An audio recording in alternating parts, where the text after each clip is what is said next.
The harsh glow of McKinley Prep's overhead lights glared down on Bethany Tremaine as she flattened herself against the chipped tile wall, trying to disappear into the faded floral pattern. Her too big hand-me-down denim jacket swallowed her slight figure, and her scuffed boots echoed faintly on the floor as she hugged her art supplies to her chest. The morning swarm of students surged past her like a rapid current, their chatter creating a heavy noise that only made her feel more alone. Bethany had been at McKinley only 2 months, ever since her family relocated from rural Maine after her mom got a job in the city. The shift from quiet country life to bustling Chicago had been rough enough without needing to deal with the pecking order of a school where everyone seemed to have grown up together. Her quiet, folksy way of speaking and budget store clothes set her apart, and in a place like McKinley, different meant vulnerable. She kept her gaze down as she shuffled toward her first-hour art class, her long braid hiding most of her face. What none of the others realized was that beneath her shy appearance lay years of training in Aikido and Judo, skills her grandmother had drilled into her from when she was little. But Nana's teachings came with clear rules about when and how to use her skills, and dealing with teenage nastiness didn't count as self-defense in her mind. The first hint of trouble came as a long shadow blocked her way. Colton Blake planted himself right in front of her, his designer hoodie stretched across his wide frame.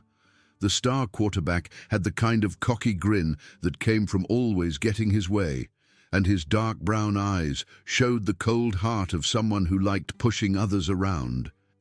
"Well, look who it is," Colton drawled, his voice carrying the lazy authority of someone used to being in charge. Country Mouse trying to sneak by without a word. Behind him, his faithful followers showed up like vultures drawn to something dead. Tiffany Sterling, the head of the student council, whose expensive hair seemed to defy gravity, crossed her arms and looked Bethany up and down with the scorn of someone examining trash.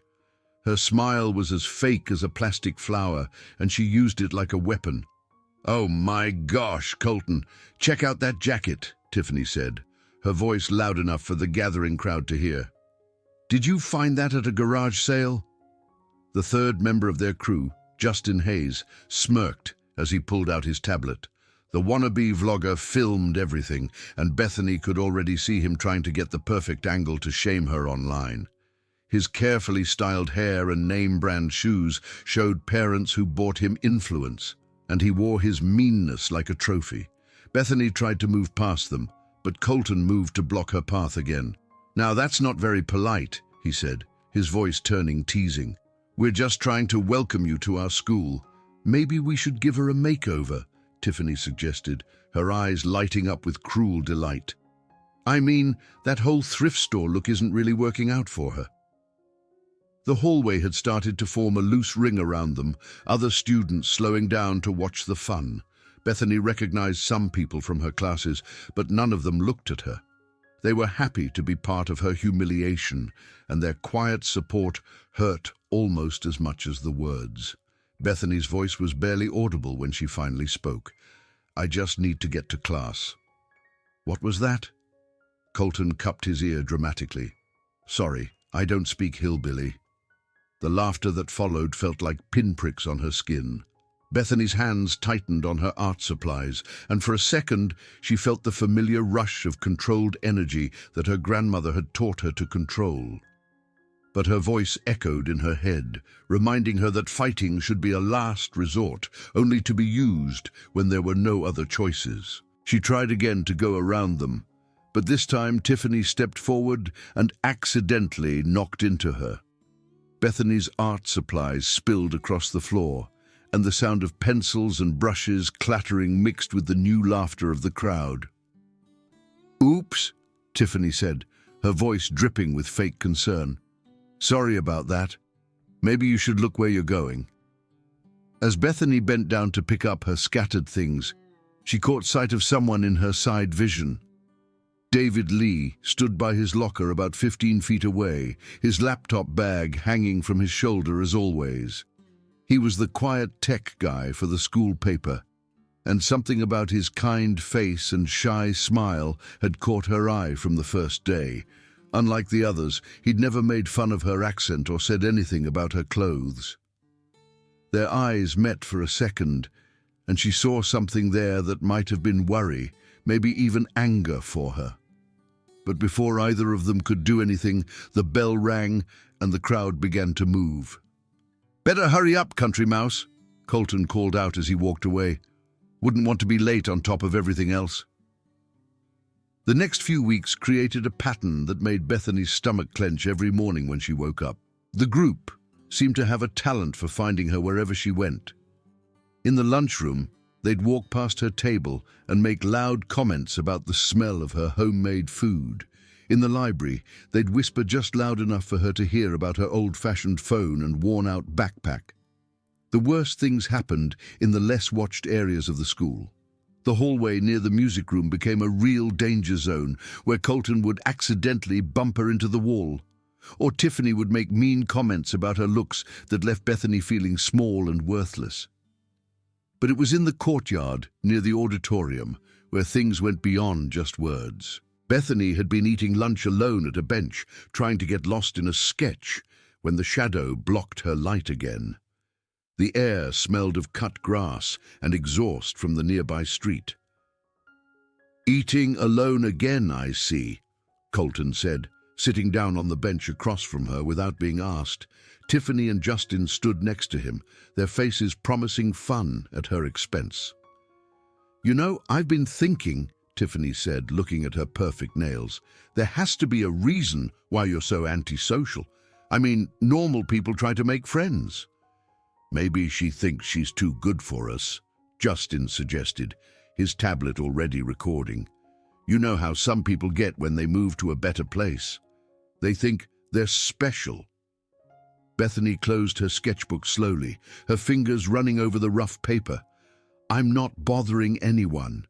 I just want to eat lunch." "See? There's that attitude again," Colton said, his voice getting harder. "You come to our school, you eat our food, you breathe our air, and you can't even be bothered to be social." The situation might have stopped there, as it usually did, with Bethany packing up her things and finding somewhere else to go. But then David showed up at the edge of the courtyard, his laptop bag over his shoulder and his face worried. "Hey, Bethany," he called out, his voice carrying across the space. "I was looking for you. Mr. Harrison wanted to know if you'd be interested in helping with the school website. He said your art was really good." The simple act of someone noticing her, let alone praising her work, sent a warm feeling through Bethany's heart. David's smile was real, and for a moment she forgot about the three people sitting across from her.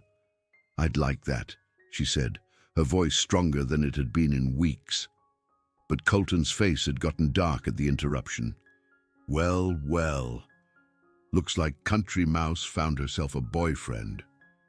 "David, right?" Tiffany's voice turned sickly sweet. "You probably don't know this, but you're talking to the school's charity case. We were just trying to help her understand how things work around here." David's jaw tightened, and Bethany saw his hands clench around his laptop strap. "Looks to me like you're just being mean for no reason." "Mean?"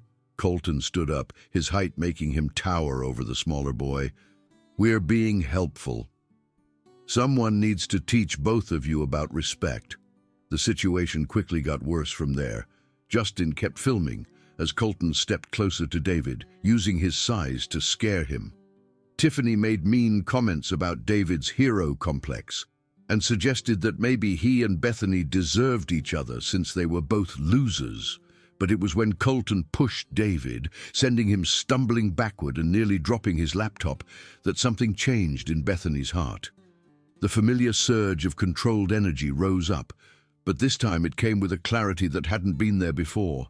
This wasn't about her anymore. They were threatening the one person who had shown her kindness, and that crossed a line she hadn't even known existed. She stood up slowly, her movements careful and controlled. "Leave him alone," Colton turned to her with a laugh. "Oh, now you want to play protector." That's funny. I said leave him alone. Bethany's voice had a new quality, something that made Tiffany take a half step back without knowing it. Or what? Colton spread his arms wide, playing to his audience. What are you going to do about it, country mouse? For a moment, Bethany felt the weight of her grandmother's teachings. The countless hours of training, the discipline she'd taught her, the responsibility that came with knowing how to hurt people. But she also felt the weight of weeks of humiliation, the pain of being treated as less than nothing, and the protective anger that came from seeing someone she cared about being threatened. "I'm asking you nicely," she said, her voice steady despite the rush of adrenaline. "Please leave us alone." Colton's answer was to laugh and turn back toward David. "You know what, tech boy? I think you need to learn some respect too." What happened next moved with the easy flow of a dance Bethany had practiced 1,000 times. Colton reached for David's laptop, planning to grab it, to break it, to shame him the way they'd been shaming her. But Bethany moved faster than anyone in that courtyard had ever seen her move. Her grandmother's voice echoed in her head as she stepped forward, her body shifting into the familiar stance that had become second nature. "Fighting is never the first choice, dear, but sometimes it's the only choice that matters." Colton's hand was inches from David's laptop when Bethany's palm strike hit him in the chest. The force knocked the air from his lungs and sent him stumbling backward, his face changing from confident meanness to shocked surprise in a heartbeat. "What the heck?" he gasped, his voice a wheeze. Tiffany's perfect composure broke. "Colton, get up! She just got lucky!" But Colton was already moving forward again, his embarrassment fueling his anger. He swung wildly, telegraphing the punch in a way that would have made Bethany's grandmother shake her head in disapproval. She ducked under his arm and swept his legs, sending him crashing to the ground with a loud thud. Justin had stopped recording, his tablet forgotten in his hand as he stared at the scene. "Holy cow," he breathed. The sound of Colton hitting the ground seemed to break whatever spell had held the small crowd. Students started to come from the edges of the courtyard, drawn by the noise. Some had their phones out, already filming what promised to be the most talked-about thing of the year. Colton struggled to his feet, his face red with embarrassment and rage. "You think you're tough? You think you can just—" He charged forward again, and this time Bethany didn't wait. Her grandmother had taught her that once a fight started, you finished it quickly and certainly. She stepped to the side of his clumsy rush, grabbed his arm, and used his own force to send him sprawling across the courtyard. "Stay down," she said, her voice carrying the quiet power of someone who knew exactly what they could do. But Colton was beyond reason now. His pride had been hurt in front of everyone, and his only thought was to get back his power. He came at her again, this time with Justin joining him, apparently deciding that 2 against 1 was better. What followed was a display of controlled power that left everyone watching in stunned silence. Bethany moved with the easy grace of someone who had spent years perfecting her skills, her body shifting and flowing around their attacks like water around rocks. Every strike was exact, every movement planned for the most effect with the least effort. Justin went down first, a perfectly done throw that sent him tumbling across the grass. He stayed down, holding his shoulder and looking at Bethany with something close to fear. Colton lasted longer, his size and strength making him a harder opponent. But size meant nothing when facing someone who understood leverage, timing, and how the body worked. Bethany caught his next punch, twisted his arm behind his back, and drove him face first into the ground. For a moment, she held him there, his arm twisted just to the point of pain but not injury. This was the moment her grandmother had always warned her about, the moment when the power to hurt someone completely was in her hands. She could feel the shaking in Colton's arm, knew that one more twist would break it, would give her the kind of clear victory that would make sure he never bothered her again. But Nana's voice was stronger than her anger. The moment you become the thing you hate, dear, you've lost more than any fight could ever give you. She let go of his arm and stepped back, her breathing steady despite the adrenaline. Colton rolled over, his face a mask of pain and humiliation, and she saw something in his eyes that hadn't been there before, real fear. "I don't want to fight you," she said, her voice carrying clearly across the quiet courtyard. "I never wanted to fight any of you. I just wanted to be left alone." Tiffany, who had been frozen in shock during the whole thing, finally found her voice. "You're crazy. You're totally crazy." "No," Bethany said, turning to face the girl who had made her life hard for weeks. "I'm tired. I'm tired of being treated like I'm not human. I'm tired of being laughed at and pushed around and made to feel like I don't belong anywhere." She looked around at the faces staring at her, some shocked, some impressed, some scared. "I never asked for any of this. I just wanted to go to school and learn and maybe make a friend or two. But you decided I was an easy target, and you were wrong." David stepped forward, his laptop forgotten, his face showing a mix of admiration and worry. "Bethany, are you okay?" The simple question, asked with such real care, almost broke her. She nodded, suddenly feeling the weight of what had just happened settling on her. Colton struggled to his feet, his face a mix of pain and something that might have been respect. "Where did you learn to fight like that?" "My grandmother," she said simply. "She taught me that fighting should be a last choice, but when someone threatens the people you care about, sometimes it's the only option." The crowd that had gathered began to move as the sound of footsteps showed that teachers were finally arriving. But the damage was done, and everyone who had seen the fight knew that the social rules of McKinley Prep had changed forever. In the weeks that followed, Bethany found herself going through a totally different school life. The whispers that followed her through the hallways now had respect rather than mockery. Students who had never talked to her before nodded politely when they passed her in the hallways. Colton, Tiffany, and Justin kept away from her, their old confidence replaced by a careful respect. The videos of the fight had spread through social media faster than anything, and the story that people were telling wasn't about a violent person, but about someone finally standing up to bullies who had gone too far. More importantly, her friendship with David had grown into something more real. They spent their lunch breaks together now, talking about art and technology and the little things that made high school bearable. He had been there in the courtyard when she needed someone to defend, and she had been there when he needed protection. "Do you ever regret it?" he asked one afternoon, as they sat in the same courtyard where everything had changed. "Fighting back, I mean." Bethany thought about the question carefully. "I regret that it came to that. I regret that talking and trying to be invisible didn't work, but I don't regret standing up for myself, and I definitely don't regret protecting you." "Your grandmother would be proud," David said. "I think she would," she agreed. "She always said that strength isn't about being able to hurt people. It's about knowing when not to, and having the courage to act when it matters." 3 months after the fight, Colton came to her table in the lunchroom. The whole room seemed to stop as he stood there, his hands in his pockets, his face hard to read. "Can I sit?" he asked. Bethany nodded, curious about what he might say. "I've been thinking about what happened," he said slowly. "About what I did. What we did. And I wanted to say I'm sorry." The apology hung in the air between them, and Bethany could feel everyone listening. "I don't know why I thought it was okay to treat you like that," he continued. "I guess I thought... I don't know what I thought, but you were right to stand up for yourself. You were right to fight back." "Fighting back was never the point," Bethany said quietly.